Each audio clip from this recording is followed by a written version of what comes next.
The following podcast is brought to you by the Johners Podcasting Network, found exclusively at WrestlingWithJohners.com. And hello again, wrestling fans. Welcome to another edition of This Week in History. As you heard, brought to you by Coolbet. Wanting to remind you to stay cool and bet responsibly. We are part of the Johners Podcasting Network. We are the Ontario Podcasting Network here in Canada. And we are on YouTube and Facebook. Listen to us on Stitcher, Spotify, iHeartRadio, anywhere you get your podcasts from. You can reach us at scumbagswrestling.ca, over on Twitter, Instagram, and of course, easiest to get us at Facebook. This, as I said, is This Week in History. I apologize for us not being with you on our normal Thursday. A couple things at home, and family comes first with that. But we are here on a Saturday night looking back at the week of January 28th through February 3rd. I hope you enjoyed our special that we had earlier this week with our look back at the first 12 Royal Rumbles, covering all the 80s and all of the 90s. That's available wherever you get your podcasts from, and you can relook or listen to that at any time. That's one of our favorite events of the year, and wanted to give it special attention. But we are going to look at this episode, and I already have next week's ready, so it should be good to go for Thursday when Jonesy and I can record it. But we cannot do that then or even now until we bring in Jonesy from Niagara Falls. Good evening. How are you, sir? I'm doing pretty good. The snow finally stopped, and yay. Yeah, Ontario's been hit with a lot of snow. I saw on the maps a lot of the Golden Horseshoe and GTA was getting actually even worse than what we did in London. And I'm down in Windsor right now recording this. And the roads weren't too bad going from London to Windsor, at least. But I did hear about the 401, the 402 being shut down earlier in the week. We have the lovely trucker strikes going on, trying to get mandates for COVID solved. It's best to just stay in the house, and that's why we're here providing entertainment.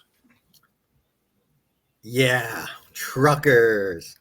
But things are open, like restaurants and gyms and stuff. So if you do go out, the casinos are back open, and you got a place to go. Casinos, gyms, movie theaters.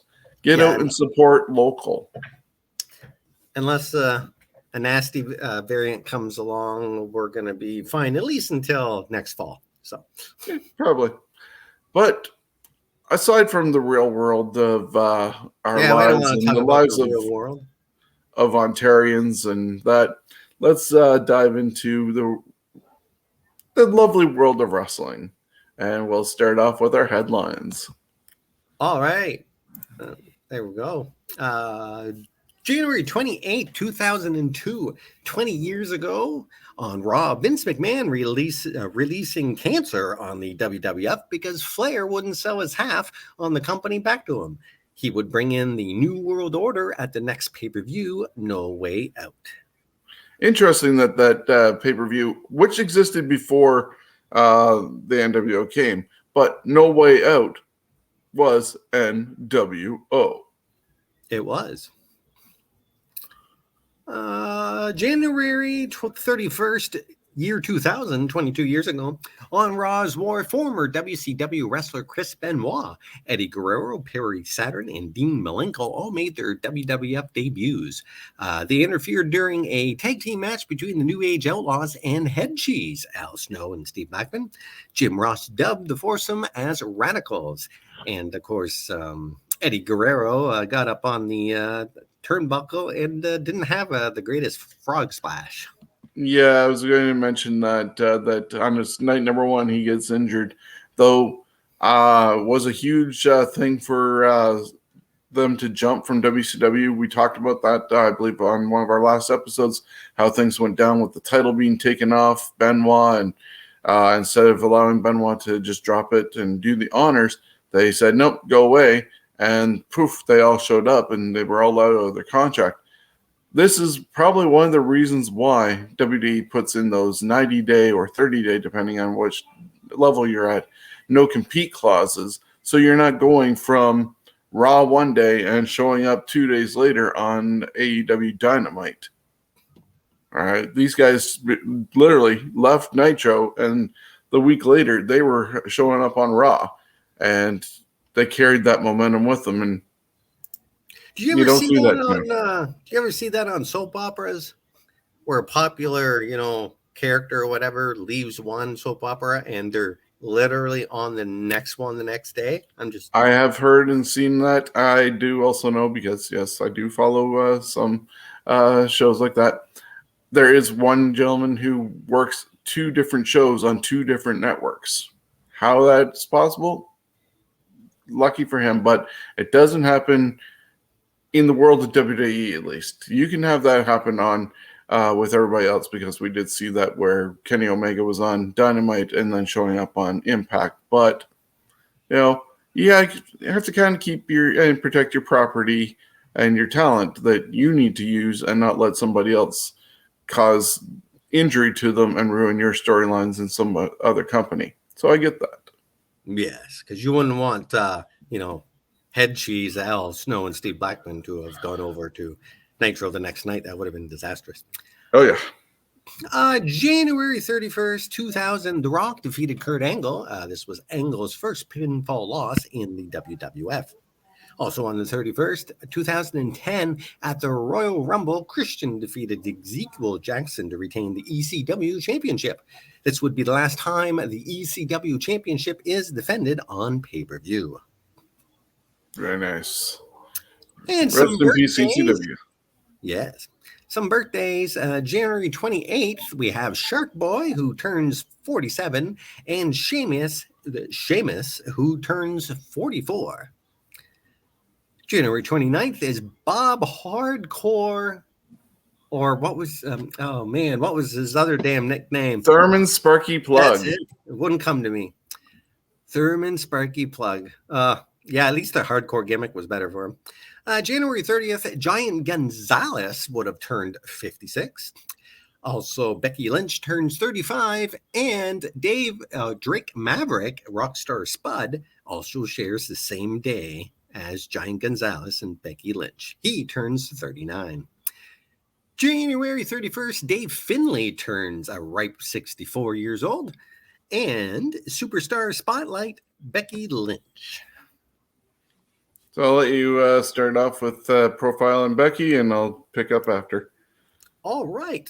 So Rebecca Quinn, born the 30th of January, 1987, is an Irish professional wrestler and actress. She is signed to the WWE under the name Becky Lynch, where she performs on the Raw brand.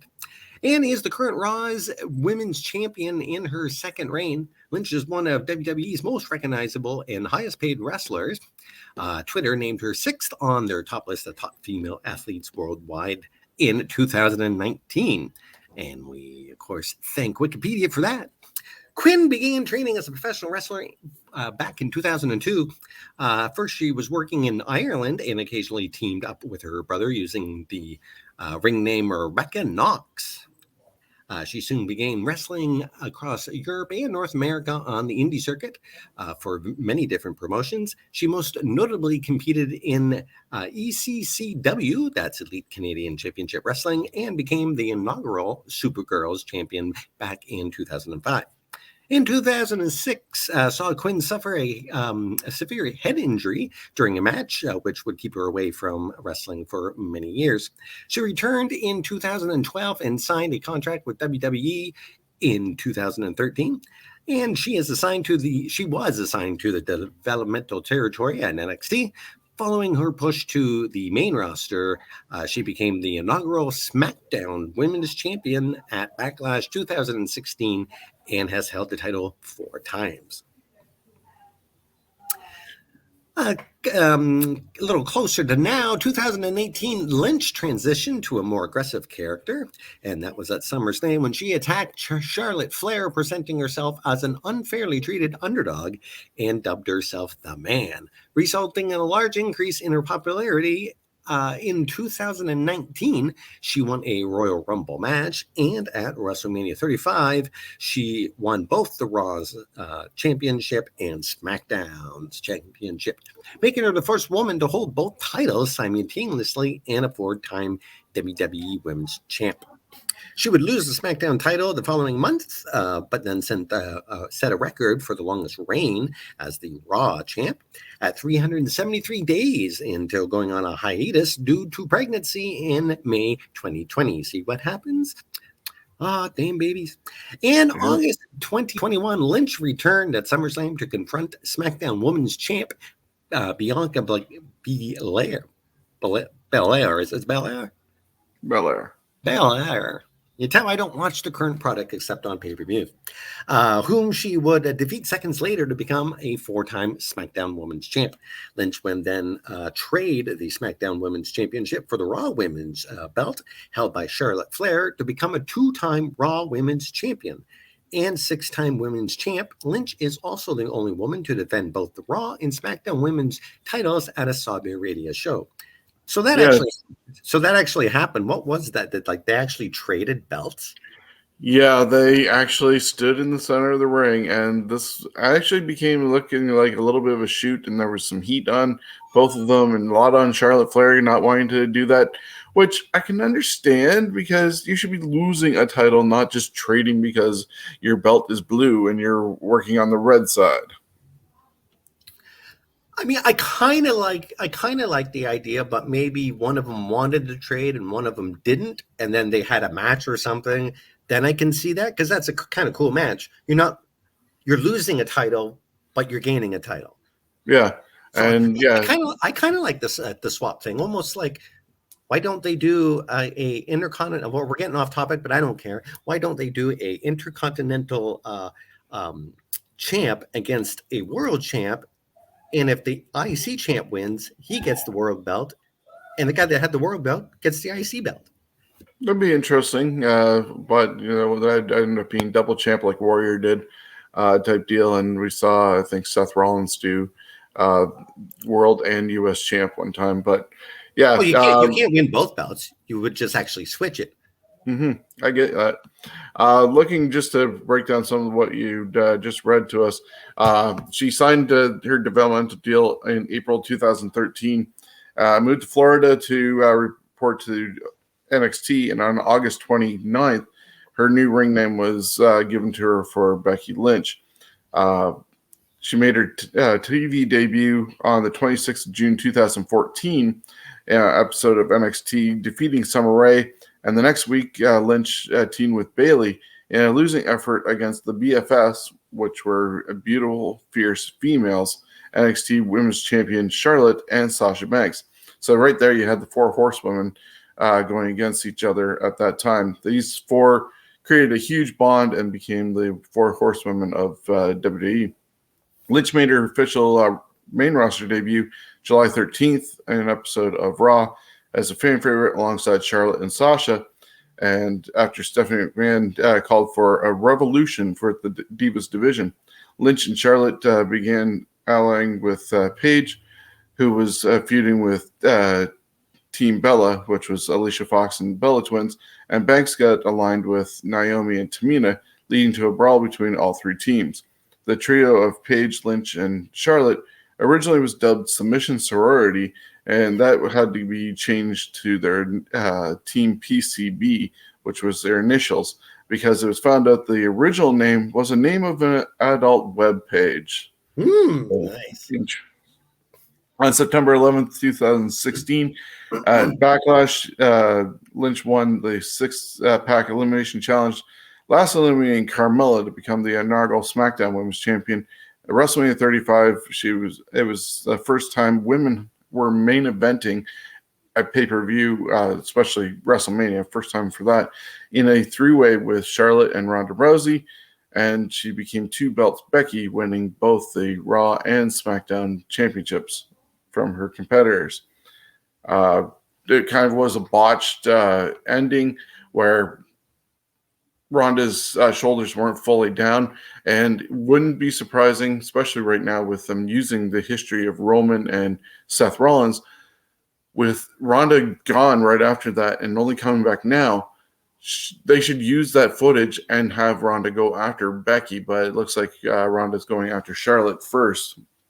And so we'll have to see if Ronda and Becky ever collide and that history gets brought up.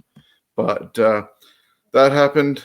She held the title for a long while until, unfortunately for her, but unfortunately for everybody else, she got pregnant. And instead of when Asuka won the Money in the Bank ladder match, getting a contract, she was presented the case and opened it up and found the belt already in there. And we did not see Becky for a while. She announced that episode of Raw at the Performance Center that she was pregnant, and she returned at SummerSlam, defeating Bianca in about 42 seconds to become the SmackDown Championship. And we just talked about the trading of the belts, and she's just defeated Doudrop last week at Royal Rumble, and is looking to go to WrestleMania as the champion, still claiming to be undefeated since winning that belt at WrestleMania 35. So we'll see who can step up and take it from her. I like Doudrop. Reminds me of a kind of a blast from, the 80s. Horrible name. Piper Niven deserves better, but yeah, she's very talented. What I'd like to know, his name escaped me now. Harvey Wimpleman.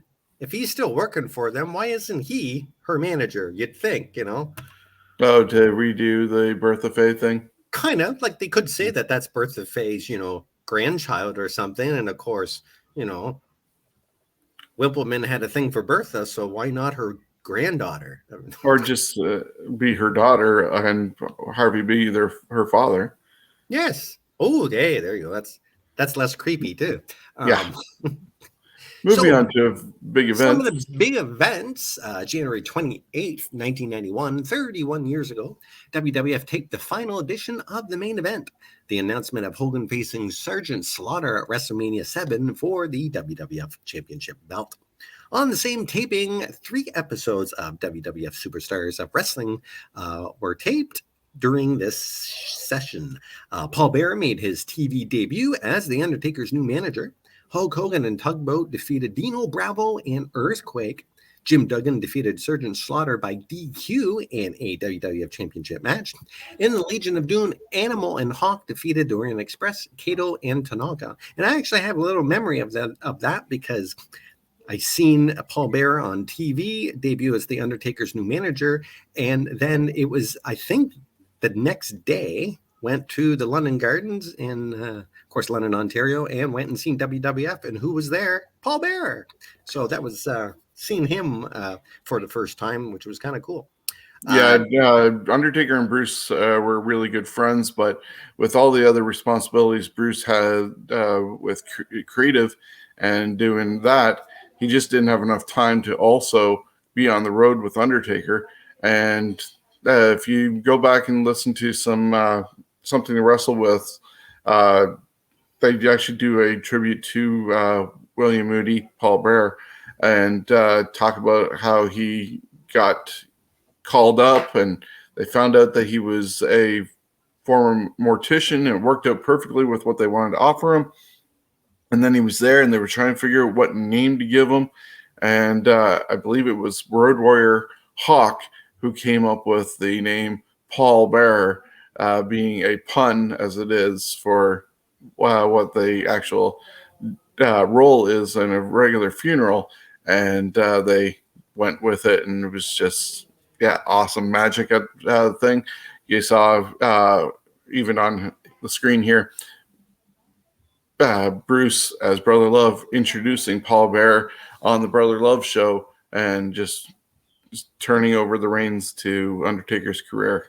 And we love what happened after that, being a big connection with the family, bringing in Undertaker's brother in one of the greatest stories ever done in WWE. Yeah, it was like a movie when you could put that all together and be greatly scripted. That was when WWE was really good at telling stories and long term. Well, that's something that they could do, is actually produce Undertaker, his, do the character, the pallbearer and all that when the house burns down. That would be fantastic. Yeah, do a whole Undertaker history movie. Yeah. You don't put in the wrestling until later on. You tell the story first, and then when he becomes a wrestler, if, it becomes popular. Of course, I'm not a producer. Anywho, January 28, 2007, 15 years ago, WWE presented Royal Rumble 2007. On the 29th, 16 years ago, they presented the Royal Rumble 2006. And also on the 29th, they produced a Royal Rumble 10 years ago, which is 2012.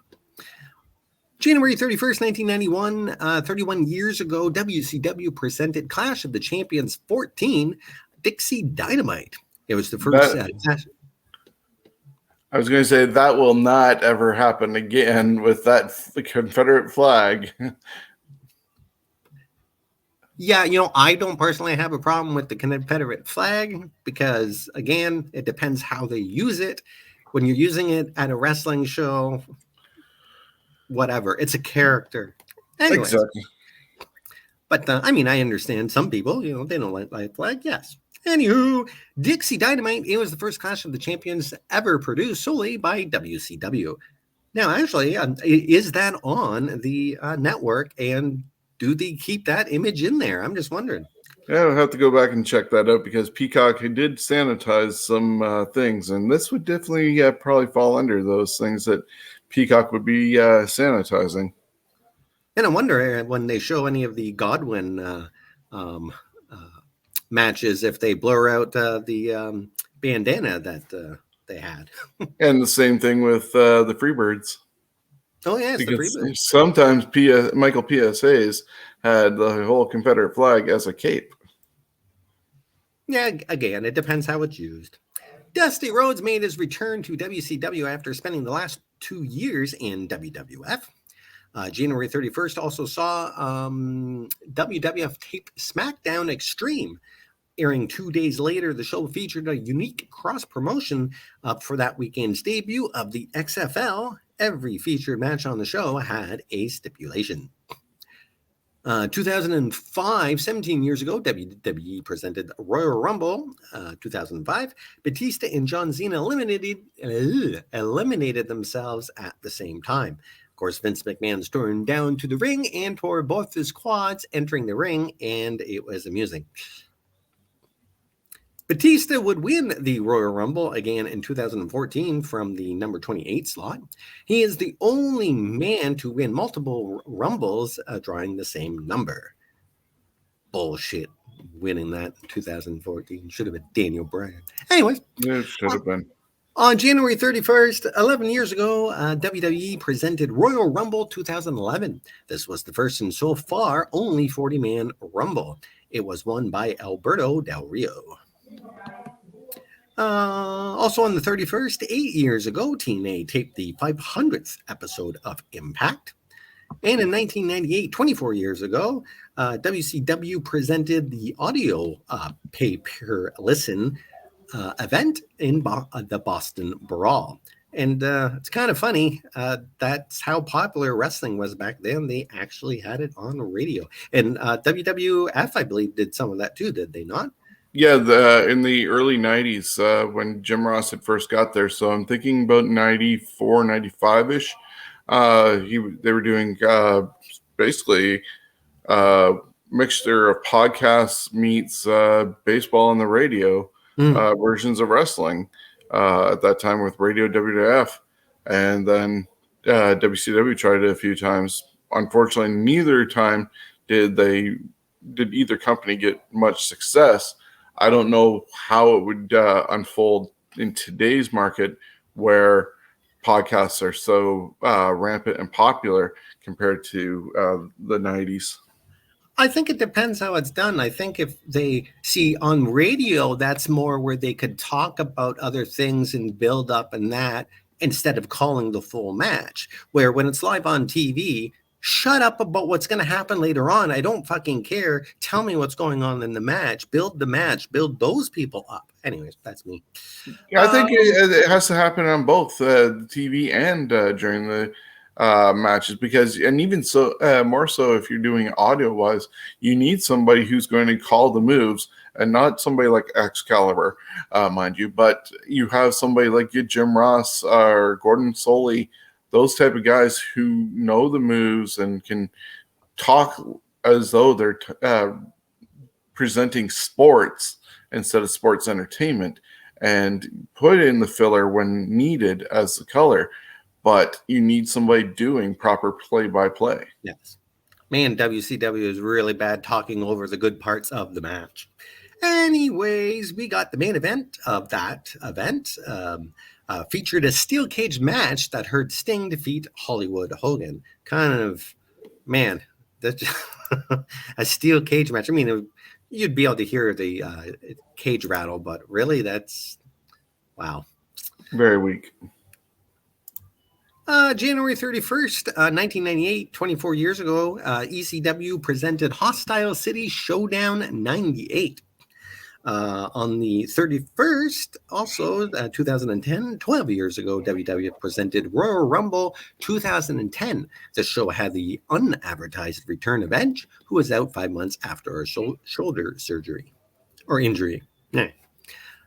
Moving on to February 2nd, good old Groundhog's Day, 36 years ago, NWA presented Superstars of the Superstation from the Omni in Atlanta, Georgia.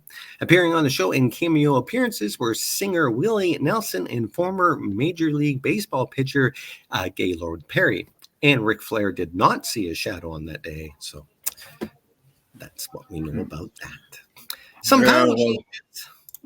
I think they needed to worry about that later on in WCW's career, because if they, whoever it was, saw their shadow, obviously meant 6 more months of crappy writing. Yay. Now on the title changes, starting with January 29th. 26 years ago at a WCW main event, Conan defeated One Man Gang to win the WCW United States Championship. 2002, 20 years ago at a SmackDown taping, DDP defeated Christian to win the WWF European Championship. 2006, Gregory Helms defeated Kid Cash, Funaki, Jamie Noble, Nunzio, and Paul London in a Cruiserweight Invitational match to win the WWE Cruiserweight Championship. Yeah, this is when he dropped the Hurricane gimmick for a little while. Why? It was not successful. He was better as the Hurricane. He absolutely was. 2007, 15 years ago, John Cena and Shawn Michaels defeated Rated RKO, Randy Orton and Edge, to win the World Tag Team Championship. Moving on to January 31st, 1904, 118 years ago, in London, England, George Hackenschmidt defeated Ahmed Madrali to become the recognized, undisputed World Heavyweight Championship. 2011, Eve Torres defeated Natalia, Layla, and Michelle McCool in a fatal 4-way match to win the WWE Divas belt. Good old butterfly. 2000 saw Hervina, Harvey Wimpleman in drag, defeated the Cat in a lumberjill match to win the WWF Women's Championship. He's the only male wrestler ever to win the title.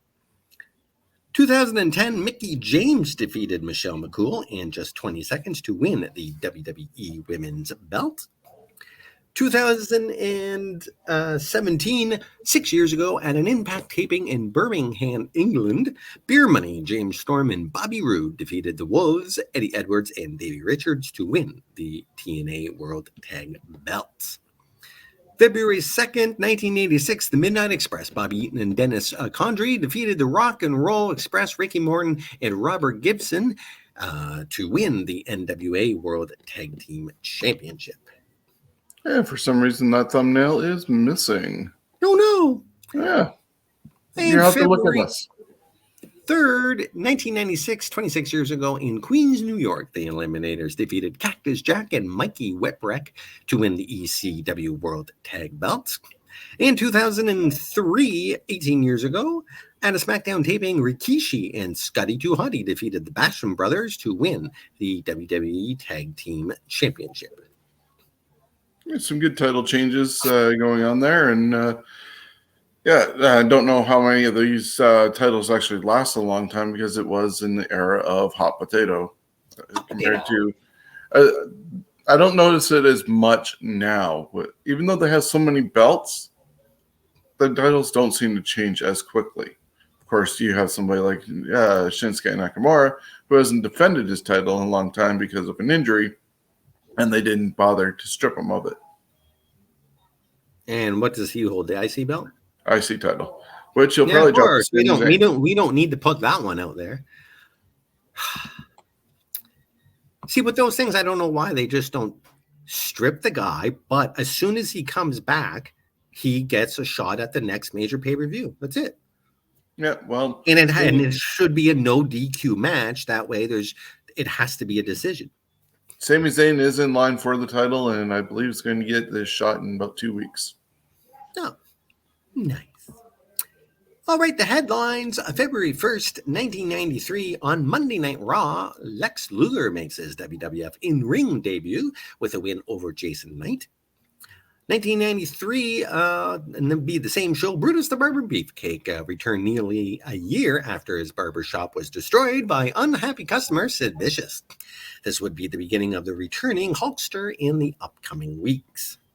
Yeah, because he would end up getting beat up by Money Inc., have the briefcase taken to his melon, and Jimmy Hart would come to the rescue and turn face and also bring Hogan. Mm-hmm. Never thought I'd see Jimmy Hart as a face. Nope. Never. February 2nd, 2010, 12 years ago in Memphis, Tennessee, Vince McMahon makes a surprise appearance on ECW on Sci-Fi to announce the end of ECW on Sci-Fi. The replacement would turn out to be the original NXT show, which lasted 9 months on Sci-Fi. Yeah, the good old competition version of NXT. Well, it lasted a little more than 9 months. Well, at least the first season might have been 9 months because they did at least 4 full seasons, and then number 5 was really messed up, which almost basically just was the starter to it being its own brand, but then off the network and doing its own thing. The first season, half decent. The competitions could have been a little bit better. The women's one wasn't too bad. Second one, a little bit lighter on competition, but the first one saw us getting people like Daniel Bryan showing up. We had Ryback. What was his name? I can't even remember his hokey name at the time. We saw Heath Slater and, of course, Wade Barrett and the rest of the crew show then. And they could have been so much better with the Nexus had things gone the way it should have. Unfortunately, that was then.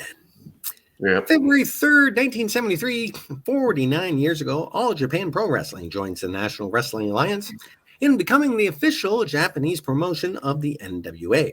All Japan got the benefit of bringing in foreigners with a pedigree to defend their NWA championship belts, including Dory Funk Jr. and his brother Terry, Mil Mascaras, Harley Race, and Ric Flair.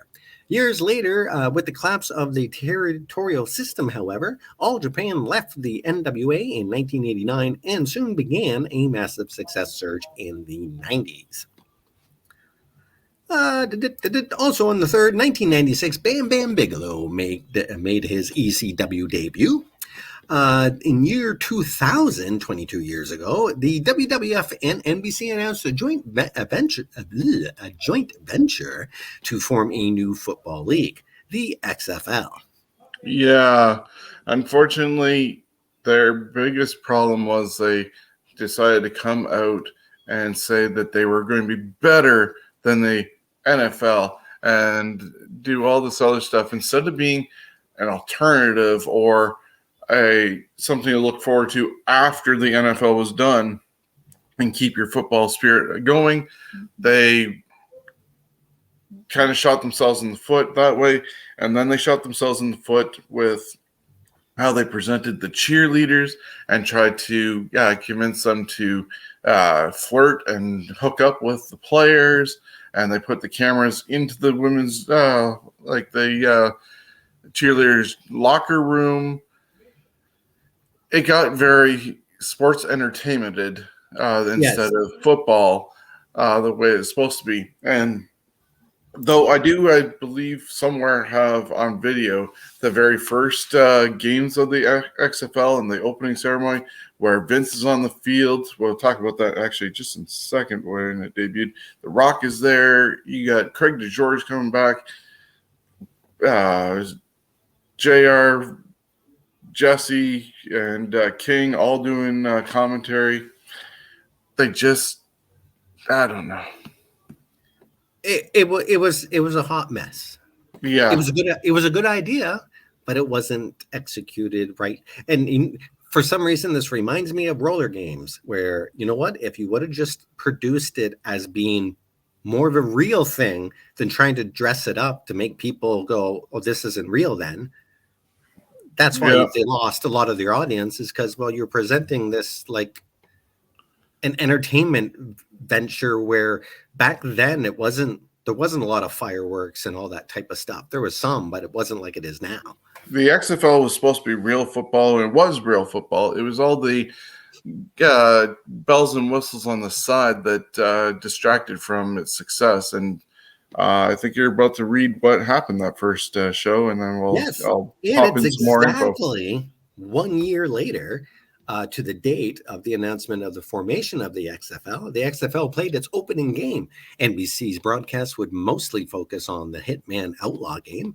It would be the most watched program that night. However, 1 week later, they would lose over half their audience. Yeah, pretty sad.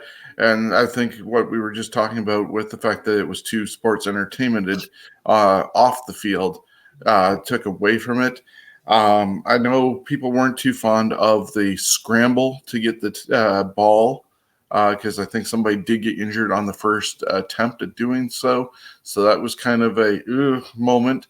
The NFL, though, after the XFL did shut down, took the idea of the overhead camera that Vince had put into the XFL, giving people a different view. And so I guess if anything positive came from that first incarnation of the XFL was the overhead cam that the NFL took advantage of. And I also did like their overtime, which I think the NFL has done an adoption and a little bit tweaking of that rule, where they would start on the 20-yard line and have to score, and then the other team would get the ball and an opportunity to score in the same amount of downs or less to win the game. So the NFL's sort of picked up on that. I guess some sort of positives. Oh, plus Tommy Maddox of the original XFL made it into the NFL because his quarterbacking skills were recognized and appreciated, and so he got brought in. I think before that he was like a carpenter or plumber. But so at least some good came out of it, and hopefully it will get to return with the Rock on helm, and who knows, maybe something can become of it. XFL 3.0. Yes. Ronda Jane Rousey is her spotlight, our second spotlight for the day. She was born February 1st, 1987. She's an American professional wrestler, actress, which not really, but former judoka and mixed martial artist. She is currently signed to WWE, where she performs on the SmackDown brand. She is best known for her time in Ultimate Fighting Championship. Her long-standing nickname, Rowdy, was inherited from professional wrestler Rowdy Piper. She was the first American female to earn an Olympic medal in judo, and she won bronze at the 2008 Summer Olympics. In 2011, Rousey began her mixed martial arts career with King of the Cage. She would soon join Strikeforce, and that's a different Strikeforce than what you're thinking, becoming the last woman's bantamweight champion until its acquisition in UFC. Rousey was part of the company's first ever female fight at UFC 157. It was their inaugural women's bantamweight champion and holds the record for the most UFC title defenses by a female. Rousey retired from MMA in 2016 and was the first female fighter inducted into the UFC Hall of Fame, and that was 2008. Rousey began her career in pro wrestling in 2018, signing with the WWE. She debuted at WrestleMania 34. She won the Raw Women's Championship at that year's SummerSlam and headlined WWE's inaugural all-women's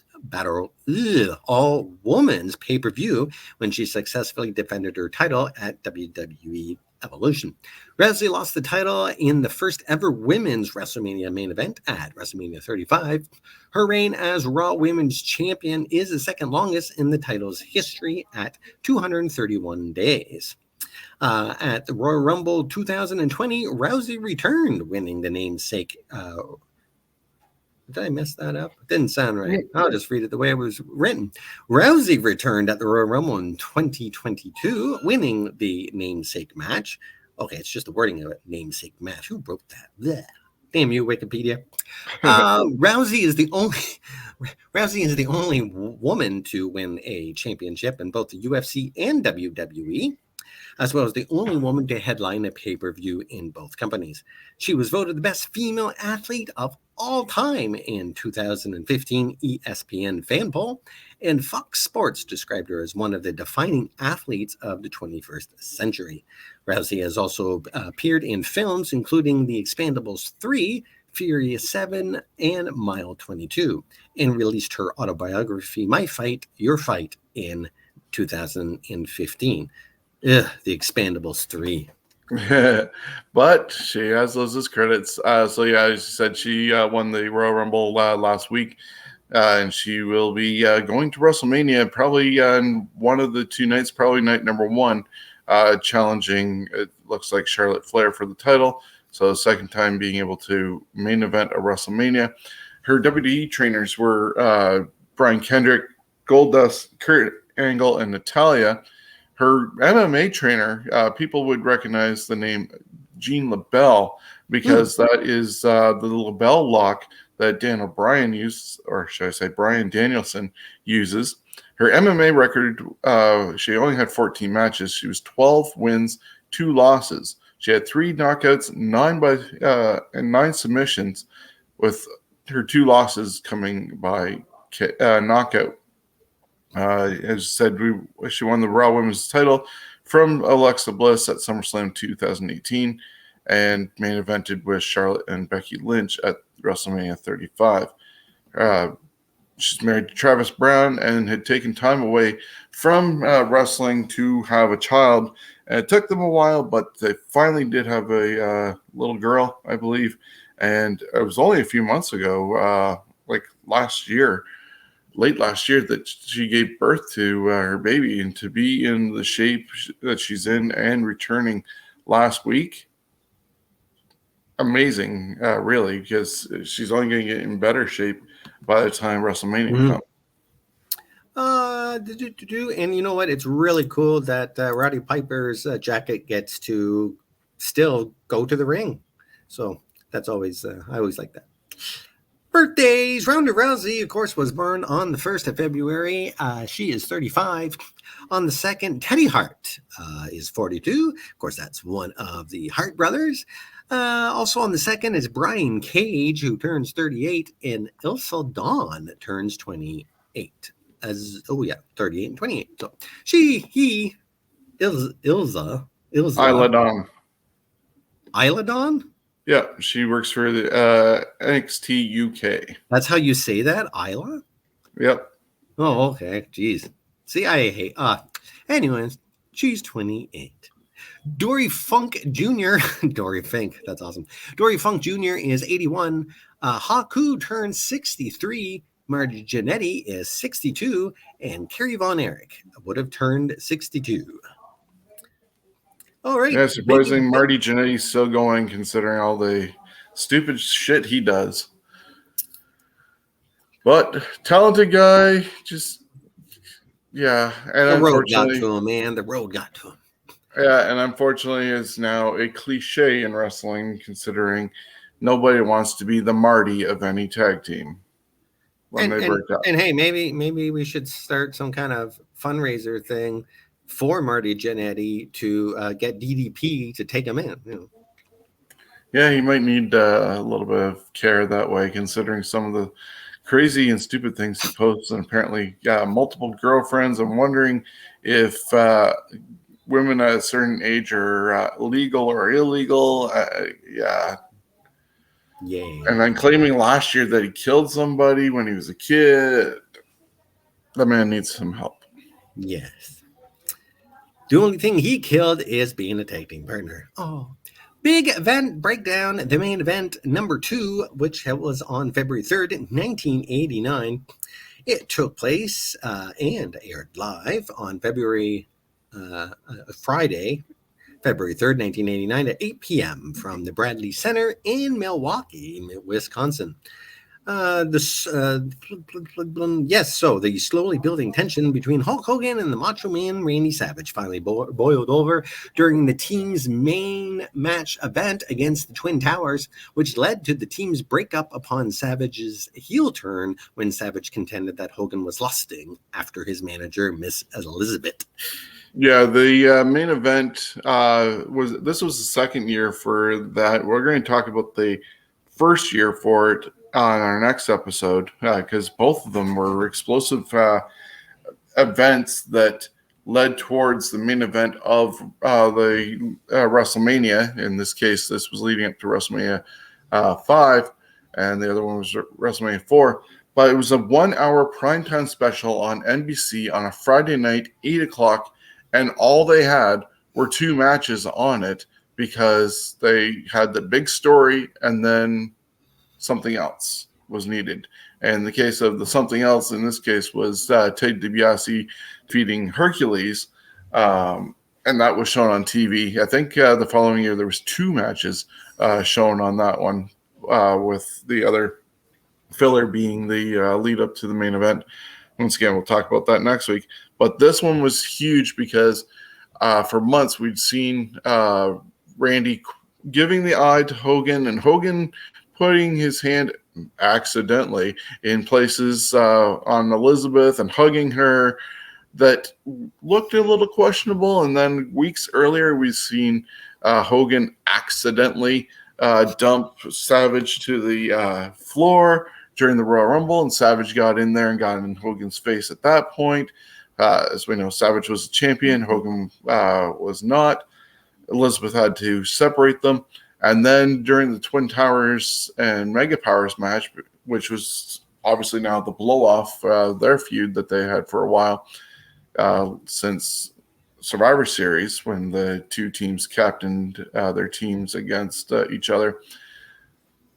Savage got thrown out of the ring, took out Elizabeth. Hogan gets to Elizabeth. Savage keeps on going and being beat up by the Towers, and nobody comes to rescue Elizabeth because Hogan's bawling his eyes out and asking for help, and Savage can't make the help or anything like that, and no EMTs come. So he picks her up, takes her to the back, and then finally returns after Savage has been beaten up for the next commercial break and more. Elizabeth comes to and tells him Hogan to go rescue Savage. He goes back out there, gets the tag and a slap in the face, and Savage walks out. But Hogan still picks up the victory over the Towers, then goes to find out what's going on with Randy. Of course, Randy then attacks Hogan with the title, and Elizabeth's pleading, no, and hey, Randy snaps. And Beefcake rescue and others, and that's how the show ends. But then there's the fun bloopers. You were going to say something? Oh, bloopers. I didn't know. There's bloopers out there? Oh, there's 2 bloopers because of it being live. But you were going to say something? That of course, Beefcake got his camera time in there. Yeah, because he came to the rescue, and I think Hebner and a couple others, probably Rene Goulet and all them, got rid of Savage. But I mentioned bloopers.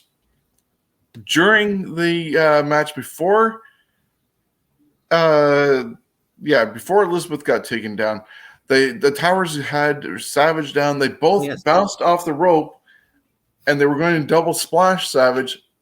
And oops, Akeem fell through the ropes. Bossman kept on going and did the splash, but there was one blooper. Plus, the other one came at the back when they came back from commercial, and they were getting ready for the confrontation between Hogan and Savage with Elizabeth and all that. And Dick Embersall was the one directing the whole thing. He was also a very good friend and partner with Vince McMahon, and partnered with the whole XFL idea as well later on in years. But he was directing the main event, and you can catch, and I'm not sure if it's still there on the network. They probably edited it out. But there's a part where Hogan was asking, now? And there's like, and action. And then they got into it. So there was that little moment of, we're on pause and we're waiting for our red light to go. That happened before the confrontation between Savage and Hogan. But that was the main event, which was better than what the Royal Rumble ends up becoming later on. The Royal Rumble is now our lead into WrestleMania, plus then we now have Elimination Chamber and stuff like that, plus all the other TVs. But at that time, the main event was what you wanted to watch to see what's going to happen at WrestleMania. All right, and then the other match that was on air was, of course, Ted DiBiase beat Hercules. The fans at the Bradley Center did get to have other matches, and they saw Andre the Giant defeat Jake the Snake Roberts. The Rougeau brothers defeat the Hart Foundation. Ultimate Warrior retained his Intercontinental title against Greg Valentine. Demolition beat the Powers of Pain. Brainbusters beat the Rockers. Bruce Beefcake and Mr. Perfect both ended in a no contest. And that happened during that event for the live viewers. All right, and then we're going to move on to the Monday Night Wars, February 3rd, 1997. Would you like to do Nitro? Sure. Let me scroll to that. Oops. You don't have this memorized? No, I have other things memorized, but not this. Anyways, Monday Night Wars, February 3rd, 1997, February 3rd edition of Nitro that was held at the Mid-South Coliseum in Memphis, Tennessee. Ultimo Dragon with Sonny Ono in his corner defeated Ray Mendoza Jr. in about 3 minutes. Glacier defeated Billy Kidman in just over 2 minutes. Ice Train with Teddy Long defeated La Parca. Harlem Heat, Booker T and Stevie Ray had Sherry in their corner, defeated the Steiner brothers. And that ended in a double disqualification in just over 5 minutes. The two teams obviously could not get along. Dean Malenko defeated Mike Enos in 7 minutes. DDP defeated the Renegade in just over 2 minutes. Alex Wright defeated Super Callow in 6 minutes.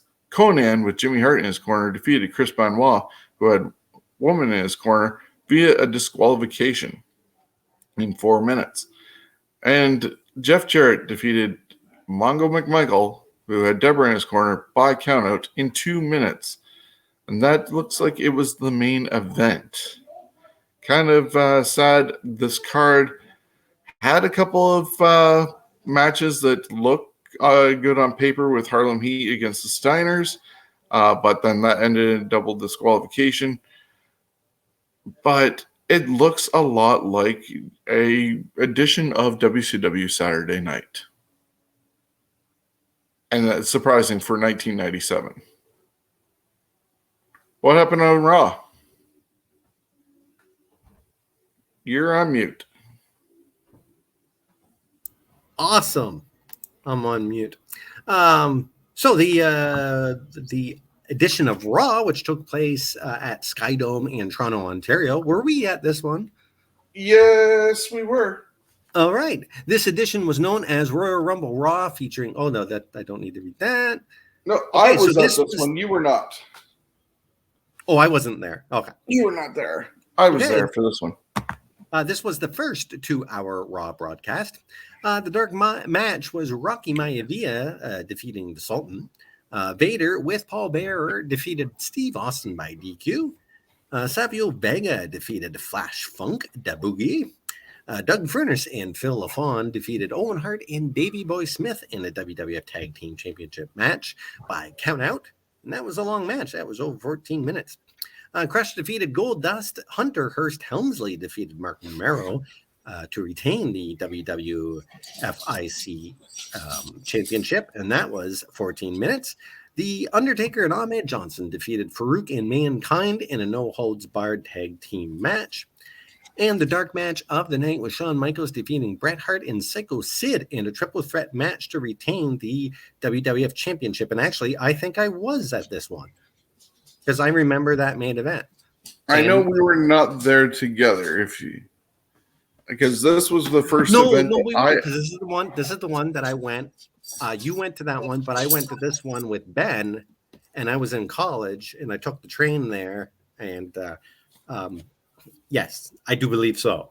I was in college for this one, and I had actually skipped school earlier in the month for the press conference that they did. And got that lovely picture of Rocky Maivia.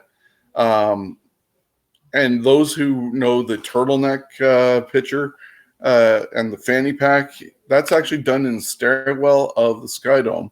And that was at that press conference, and they introduced Tiger Ali Singh as being a part of it. Bret was at the conference, but I do not believe Shawn made it.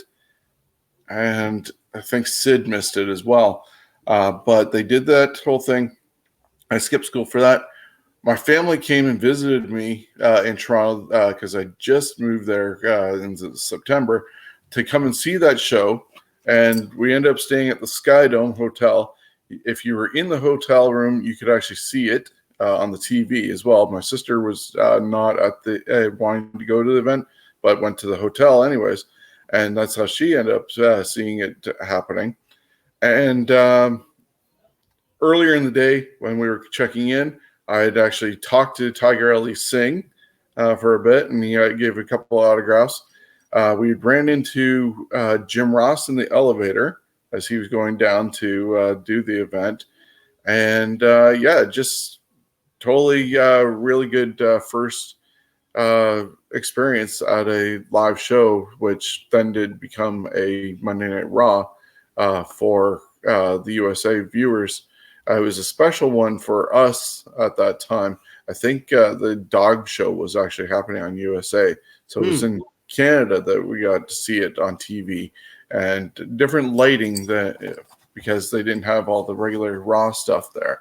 So if you find it on the network, it does have a different feel to it, more of a house show than anything else. So I now I'm thinking I may not have been at this one, even though I swear that main event, maybe they did that one more than once, because I do remember that after the show, I could still see the flares from Kane, and Kane's not listed here. So the following February, February 99, which we're going to talk about in next week's episode. We were at that Raw that was recorded at the Skydome as shown live in Canada and delayed on the Saturday because of the dog show. And that's when you and Ben were there, and we were in the lobby or the restaurant having a drink and dessert before you guys head back. Yes. And I will never forget looking outside after the event into the arena and the amount of cardboard signs it was just impressive. It was impressive how much trash there was. Yeah, we'll talk about that in the next episode because, that event actually happens in this list. All right, some deaths for you, and then we're out of here. January 31st, 1999, 23 years ago, Shoei Baba, aka the legendary Giant Baba, died of cancer in Tokyo, Japan. He was 61 years old. 2010, on February 1st, we lost Freddie Joe Briscoe, aka Jack Briscoe, who died of complications from open heart surgery. He was 68. February 2nd, 1986, 36 years ago, saw Charles Eugene Wolfe Jr., who was best known to wrestling fans as Gino Hernandez, a.k.a. one half of the dynamic duo, died of a drug overdose in his apartment in Highland Park, Texas. He was only 28. And of course, this weekend, wrestling history is compiled from the vast land of Google, Wikipedia, CageSideSeats.com, and most importantly, from fans and journalists that had front row seats to history. And a big thank you, as always, to our sponsor, Coolbet. Coolbet.com and sportsbook betting and casino games. Stay cool and bet responsibly. And a big howdy do and hello to all of our Johners listeners. Yeah, we appreciate everybody who listens and invite them to come back next week or later on this week, shall I say, for next week's episode. You already heard some of the things we're going to be talking about, including the Raw from the Sky Dome in February 99. We're going to also look back at the life of Sherry Martel and Kurt Hennig, our Spotlight superstars, and a few other items and events that are going to happen. Also, like I said, the main event, number 1, where the dastardly plastic surgery and payoff of a referee happens to set up WrestleMania 4. So all that and more. And I'm trying to do research to see if the same person that performed that surgery is the same one that performed Nicolas Cage's and John Travolta's surgery. Maybe some face-off stuff going on there. But yeah, so that's what to expect on the next episode. And we thank you for joining us and wish you all a great night.